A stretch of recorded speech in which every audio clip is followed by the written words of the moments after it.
We're back again with another Return to the Reverie chapter review. I think so far this is my favorite chapter of the series. Return to the Reverie, if you guys do not know, it's a fan-made project done by Arthur from the Library of O'Hara and drawn by Tina Fate. Not necessarily retelling, but just think of it as an alternate universe, right? Where they're giving us their insight or how they feel like the Reverie went down, because a lot of the Reverie was basically off-screened. We got bits and pieces, but based on the information we know, they're sort of filling in the gaps in like an alternate universe where we see everything that went down at the Reverie. Something cool about this as well is that they've had different cover page artists for each chapter. This chapter is Jordan T, and it's Kaido having a drinking contest with Zoro and a gorilla. I'm really loving these cover page requests, or just these cover pages in general, especially the different choices by each artist in which they're using their own techniques to bring out like the more One Piece focused style. So that's really dope. But without further ado, let's get to the chapter. All right, so this chapter was really dialogue heavy, and it's mostly focused on the Gorosei and the actual world nobles, the kings of each of these countries that represent or are represented at the Reverie. We see a discussion with the Gorosei, and they're talking about purging the Fishman from the world. This is going back to what Imu-sama wanted, or what Imu-sama hinted to. The Gorosei, when they were talking to him, they said a purge was coming, and we weren't sure exactly what that meant. Here it's saying that the Fishman will be purged from the world. So pretty much all the discussion about the relocation of Fishman Island, while it is unsettling, it doesn't really matter because Imu does not need Poseidon, and they're going to purge all the fishmen. It seems like they didn't forget that the fishmen were once the foes of the Gorosei, or the celestial dragons in general. I suppose the Fisher Tiger incident is something they really can't forget, and slavery being as prevalent as it is, fishmen being like one of the most prized possessions, seems like a purge of most of them, because I presume that they would take a lot of them as slaves as well. That seems to be the goal of the Gorosei and Im-sama. Something interesting here is that the Gorosei, they have a good knowledge, or they're well aware of the history of the One Piece world, in which they know about Joy Boy. Obviously in the last chapter they talked about the Devil Fruit Tree. They have the Devil Fruit Tree. So the Gorosei is being used here like sometimes Robin is used as like an information hub, where it's like a discussion amongst each other. So it's pretty cool. The chapter really takes off though when Morley, Sabo, Karasu, and Lindbergh break into that room with the Gorosei to challenge them, and they're there to start a revolution. So last chapter was trying to figure out exactly what Dragon was doing and what the others are going to do, and this chapter basically fleshed that out. So while that's going on in the room with the Gorosei, in the round table room, Dragon shows up, and that panel is very reminiscent to Sanji and the judge panel, or his siblings panel, in which they're looking up at him while he's on the table. That's immediately what I thought of. I think Wapple in this chapter was funny as well, whereas when Dragon showed up, he immediately thought he was going to kill him, but Dragon's like, yo, settle down, I've just come to talk. Which, based on Dragon's demeanor and everything he's done so far in the story, he doesn't seem like a true radical. He's more so willing to save citizens or not risk unnecessary casualties, because even if he's there to send a message, unnecessary casualties and death is not his goal. I like that the Proctor, or basically the MC of the Reverie, told everyone to just be quiet and listen, because that's the point of the Reverie in the first place, to just have a conversation. In the midst of all that, he told Dragon, if you have a topic, let's just make it quick, which is a very reasonable thing to do. And I think in these situations and in rooms like this, having a level-headed person like this can lead to a lot of progression and reform. So I really enjoyed that part. So I actually did like that. And I think just based off of this chapter, this character in particular drew a lot of favor from me,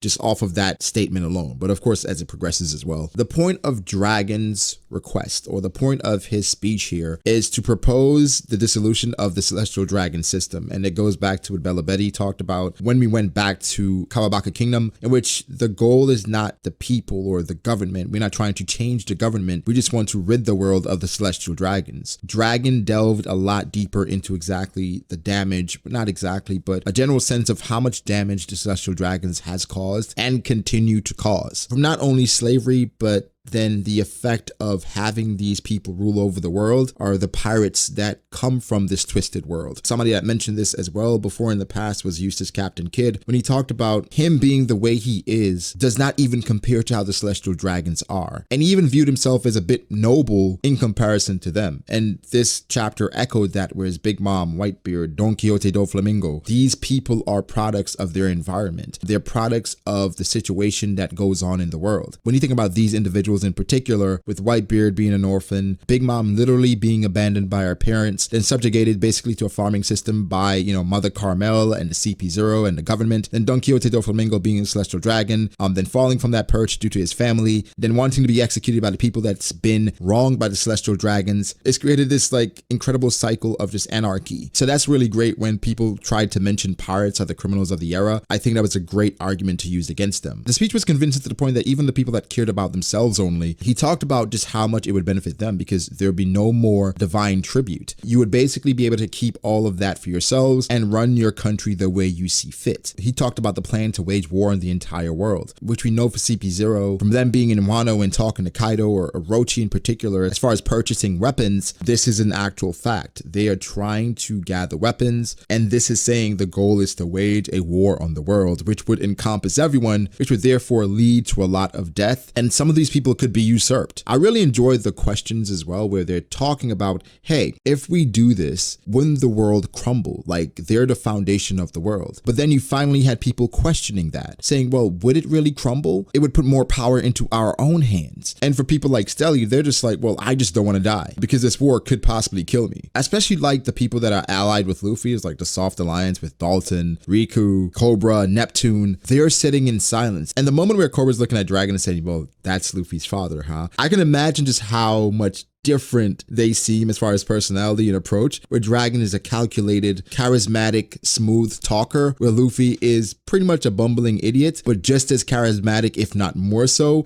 in his own right. We get some Dragon backstory, and of course him being a former celestial dragon, and how Garp met his mom, what happened, and something that was shocking was the fact that he was a former crew member of Gold Roger, and that's the main reason why he gained some of his ideals, being free, and he somehow inherited the dream from his mother, his late mother, and his captain to be free. And so the goal is to honor them by creating a free world. I like the panel with Roger and Dragon is just there watching rocks walk up. It's like a cool callback to God's Valley. So that was really cool to see. I'm not sure how I feel about him being a former crew member of Gold Roger. Of course, it's meant to prop up Roger as this legendary figure, even more so than he already is. I guess it's hard to make that distinction. That's something I would never think of, like Dragon being on Roger's ship. Of course, he was at the execution as well, but it was a cool throw-in. I really did like it. The moment with Green Bull was funny as well, in which he's approached and somebody comes, knocks on his door, and they're surprised that he's naked. I'm like, well, that's his room. He can do whatever he wants in his room. But I think Green Bull, his personality so far in this manga, in this fan adaptation, has been really good. He talked about the Gorosei, and then going back to the Gorosei, probably one of the most hype panels of this thing, in which it breaks down their powers and their specialties. And it's a lot of fan theories that's like kind of confirmed and rolled into one. We all feel like the Gorosei are strong, and they all got names. Like, they're all saints, from the Master Swordsman, the Master of the Martial Arts, the Mercury Fruit, which I really liked, the Master of Observation and Armament, and then the Zoan User. Like, all really fitting powers, of course based on their looks more than anything, but I think it all fit really well. The reveal of the bounties as well for the revolutionaries I think was good, just giving them some more hype and acclaim, because I don't think the revolutionary commanders had gotten enough up to that point,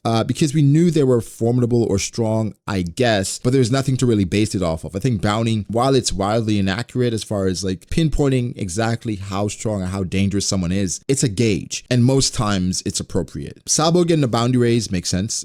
After Dressrosa, you would deem that to be necessary. Of course, people are holding out hope, me in particular, that there's somebody else in the revolutionaries that we don't know about that's slightly above Sabo, but him getting a Billionberry bounty, it really makes sense. Dragon showing up and somehow saving Sabo and the others, I mean, that was great as well. Him basically using his wind low again, kind of confirming that's what it is. It's a popular theory. It makes a lot of sense, so why not? It was really dope. It was a really cool scene to watch, and then confirming that Dragon has the highest bounty in the series at 10 billion, making him the most wanted man in history. And again, I will say this, every time Brand New is in a chapter, it's always a fire chapter. Like, he is the bounty guy, and for bounties, as frivolous as some people think it is, it's such a hype tool whenever a bounty is revealed. Like, as a One Piece fan, you can't help but love them, right? So, great chapter, really great chapter. Cannot wait for the next one. This is really good stuff. I wonder if we're going to see any fights here, because they haven't escaped yet. Dream Bull has been summoned, Fujitora is still there, and we know they fought. So what's next, right? So I guess it's obvious that they're going to fight, but honestly, how does it happen? And how does Dragon get away back to Kamabaka Kingdom without these guys? I'm interested in how that goes down. But guys, give me your thoughts. What do you think? Make sure to like the video if you did. Subscribe to the channel for more content like this. Follow me on Twitter at BrogDAce. Follow me on Instagram at BrogD.Ace. Shout out to my patrons. I appreciate you guys so much. Like and subscribe. And of course, make sure to check out the libraryofahorror.com. Follow Arthur on Twitter. Follow Tina Fate on Twitter. Check out Jordan as well. But yeah, guys, thank you so much. I'll catch you in the next one. Peace.